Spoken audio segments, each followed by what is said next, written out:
Sambulanaka, and a very good afternoon to you all. My wife, Sarah, and I are deeply honored to receive you this afternoon and to convey to you, on behalf of our nation, our collective congratulations and blessings before you depart our shores to represent our country in Australia. I'm advised that you'll be participating in the first ever major international deaf rugby competition, the World Deaf Rugby Sevens.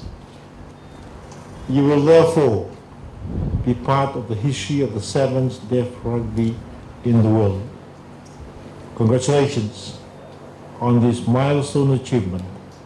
And congratulations to all of you who have trained so hard to be part of our national deaf rugby team. I understand that a total of about 20 players who will make up the two teams of 10 for this world event in Sydney in the next few days, the 22nd to the 26th of April.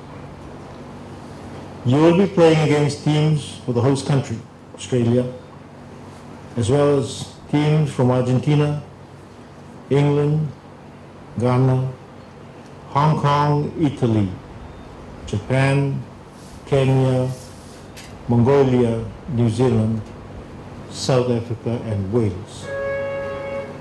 Most of them very strong rugby countries. I am told that many of you are also members of provincial clubs across the country.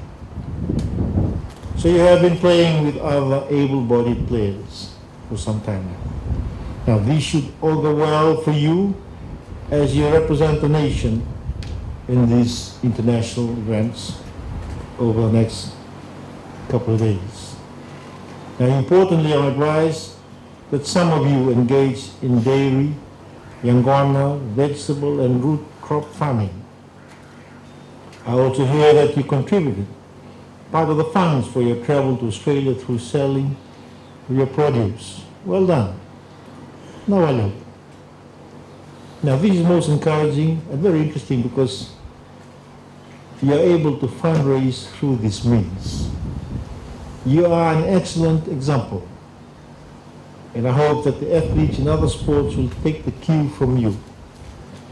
I commend and congratulate you all for your efforts. I've never heard any competing teams leaving our shores who fundraise by selling farm produce like you. Now, well, a big Vinavalevu and a Bahutanavar also to your respective families, to your colleagues and members of the Fiji Deaf Association, the Fijian government, to the Fiji National Sports Commission for providing the additional funds for you to travel to Australia. May I also add here that farming is a noble way to make a living. Not only are you connecting with the land, but you are also helping provide food security for you and your respective families, and you are also maintaining a healthy body. These are critical ingredients to living a long, healthy, and happy lives. I admit that I also enjoy getting my hands into the soil like you and engaging in some Darwin young farming, tapioca, to name a few, on a daily basis. For me, it is very therapeutic, as I'm sure you'd agree. It may not be good for the body at times, but it's certainly good for the soul. Ladies and gentlemen, I had this morning asked the Fiji under-18 and under-20 rugby teams to join me in promoting a fit and healthy nation, which in turn will help reduce non-communicable diseases. NCDs, as commonly known, are causing the death of about 80% of our people who are under the age of 70. If you've been following the debates in Parliament over the last couple of days, and you've read today's papers, reference was being made to NCD ailments by the Honourable Minister. It's also very encouraging that you are already doing what I'm asking all the athletes across Fiji to do.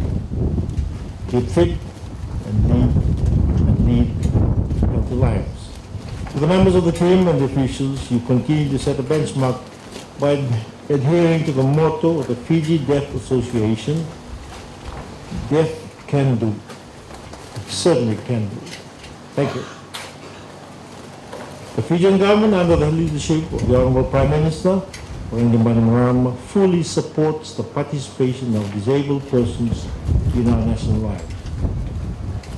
Government continues to improve the laws that allow for the equal treatment of all Fijians, irrespective of one's ability.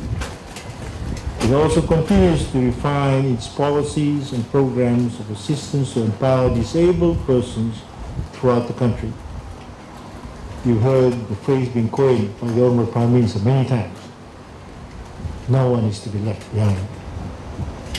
Government's ultimate aim is to build a Fiji for all Fijians, devoid of any form of discrimination. It is through these reforms that we as a nation hope to encourage and inspire all our people to always strive to excel in life. In the field of sport, we need only to look at our very own Assistant Minister for Youth and Sports, the Honorable Samdelana, to be inspired by what is possible if we put our hearts and minds to it. Honorable Samdelana showed Fiji and the world that anything is possible despite your disability. He won Fiji's first gold medal at the Paralympics in London in 2012, and he has set a benchmark for all of us to aspire for and to follow. As you take the field in the next few days, I encourage you to perform to the best of your ability and know that the entire nation is right behind you with our prayers and our thoughts. Fly our flag with pride and be great ambassadors for Fiji both on and off the field. I also encourage you to enjoy the camaraderie that will be abound at the tournament. And Almighty God guide you on your journey, and may He continue to bless you, your respective families, and our beloved nation Fiji. Nawalewu, Tanavad, and thank you.